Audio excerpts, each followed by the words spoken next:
피아니스트 임윤찬 군이 지난 6월 반클라이번 콩쿠르 우승 이후 첫 음반을 내놨습니다. 베토벤 피아노 협주곡 5번 황제.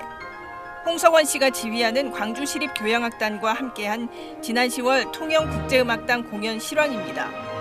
장대하고 화려한 이 협주곡에 임윤찬 군은 자신의 해석을 더했습니다. 최근에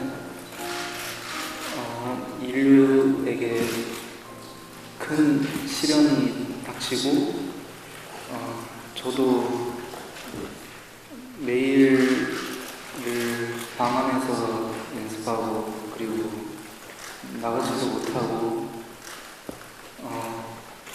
그러다 보니 이 황제 협주곡을 다시 들었을 때 그저 그냥 어떤 자유롭고 화려하고 이런 곡이 아니라 사실은 베토벤이 자기가 꿈꾸는 어떤 유토피아 혹은 베토벤이 바라본 우주 같은 느낌을 받으면서 올해의 이 곡에 대한 인식이 완전히 바뀌게 되었습니다.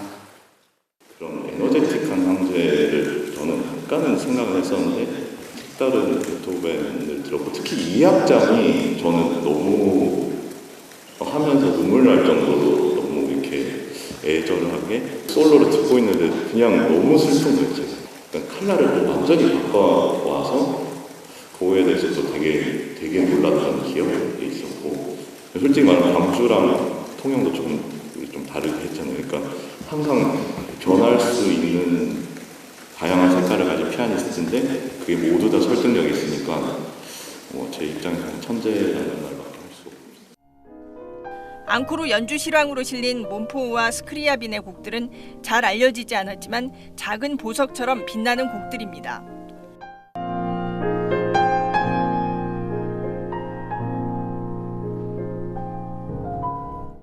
광주시향은 지난해 12월 임윤찬 군의 콩쿠르 결선곡 라흐마니노프 피아노 협주곡 3번을 협연하며 호흡을 맞췄던 악단입니다. 광주시향은 이 음반 녹음 계획을 반클라이번 콩쿠르 이전부터 추진했고 콩쿠르 우승 이후 관심이 폭발하면서 클래식 명가 도이치 그라모폰 레이블로 나오게 됐습니다. 첫 리허설을 하는데 저는 살면서 그렇게 오케스트라 사람들이 엄청난 스트레스로 운전을 본 적이 없었기 때문에 사실 라우크가 가장 좋아했던 오케스트라가 저는 필라델피아 오케스트라라고 알고 있는데 저는 물론 이 세상에 정말 훌륭한 오케스트라가 많이 있지만 항상 제 마음에는 남아있는 필라델피아지만 저희는 광주시향 큰 마음속 깊숙한 곳에 자리가 잡아졌고 처음 녹음 제재 받았을 때 너무 기쁜 마음으로 수락했던 기억이 있습니다. 임윤찬 군은 기자간담회에서 보육원이나 호스피스 병동 같은 음악회장에 올 수 없는 분들을 찾아가서 연주하고 싶다는 소망을 밝히기도 했습니다. 음악으로 기부하는 것이 왜 중요한가에 대한 답은 그분들이 몰랐던 또 다른 우주를 열어드리는 과정일 수 있다라는 것이 굉장한 의미가 있다고 저는 생각합니다. 이 음반에는 광주시향이 연주한 바버의 현을 위한 아다지오와 윤희상의 교향시 광주여 영원히도 함께 실렸습니다. 광주 민주화운동 당시 희생자들의 넋을 기리는 윤희상의 이 곡은 국내외 다른 악단들도 연주했지만 광주 시향의 연주는 더욱 특별합니다. 지금 이제 은퇴 앞두신 선생님들은 각 직접 경험하셨던 분들이더라고요. 그래서 이거는 감히 말씀드릴 수 있는데 저희 광주 시향보다 광주 영화를 잘할 수 있는 악단은 전 세계에 없다고 감히. 그게 또 통영에서 연주됐다는 게 되게 큰 의미가 있는 것 같아요. 도이치 그라마폰 음반 발매로 또 한 차례 새로운 발걸음을 내디딘 임윤찬 군은 다음 달 예술의 전당에서 반클라이번 콩쿠르 우승 기념 리사이틀로 한국 팬들을 만납니다. SBS 김수현입니다. 지난 2017년 독일의 명문 오케스트라 베를린 슈타츠카펠레 역사상 첫 여성이자 아시아 출신 악장이 탄생했습니다. 바이올리니스트 이지윤 씨. 오페라와 콘서트 등 연간 160회 연주를 소화하는 이 악단의 제1악장 3명 중 최연소입니다. 베를린 슈타츠카펠레는 세계 주요 오페라 극장 중 하나인 베를린 국립오페라 소속 오케스트라입니다.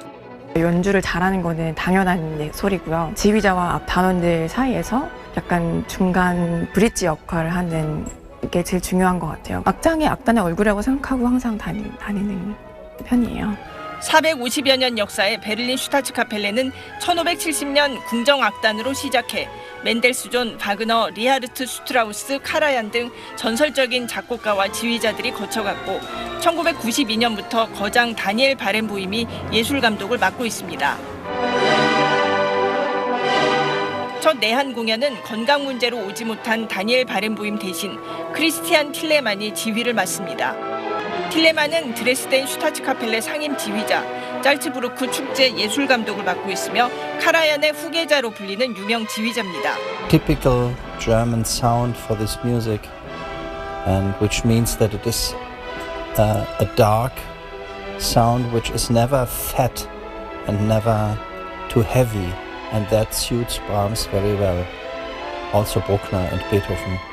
베를린 슈타츠카펠레는 이틀 동안 늦가을 정취 물씬한 브람스 교향곡 전곡을 연주하며 독일 사운드의 진수를 보여줄 예정입니다. SBS 김수현입니다. De nommer Mademoiselle Seun Park danseuse étoile.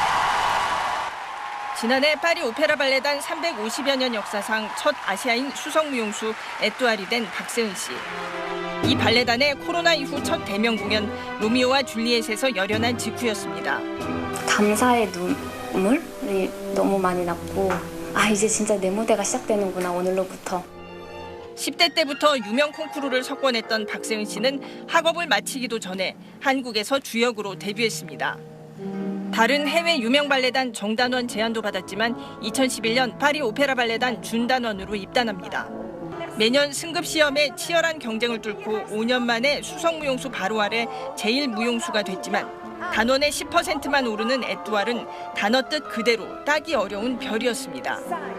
시험이 아닌 공연 성과로 지명되기에 공연 하나하나가 다 시험대였고 파업과 코로나로 공연 취소가 잇따르며 좌절하기도 했지만 견뎌냈습니다.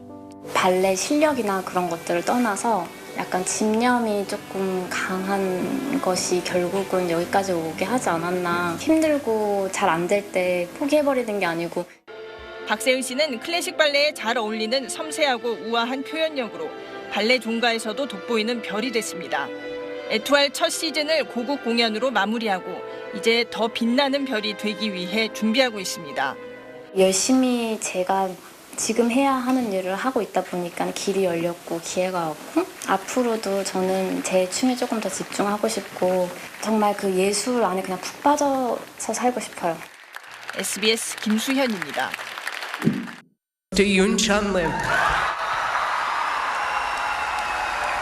제16회 반클라이번 콩쿠르 금메달은 임윤찬 군에게 돌아갔습니다.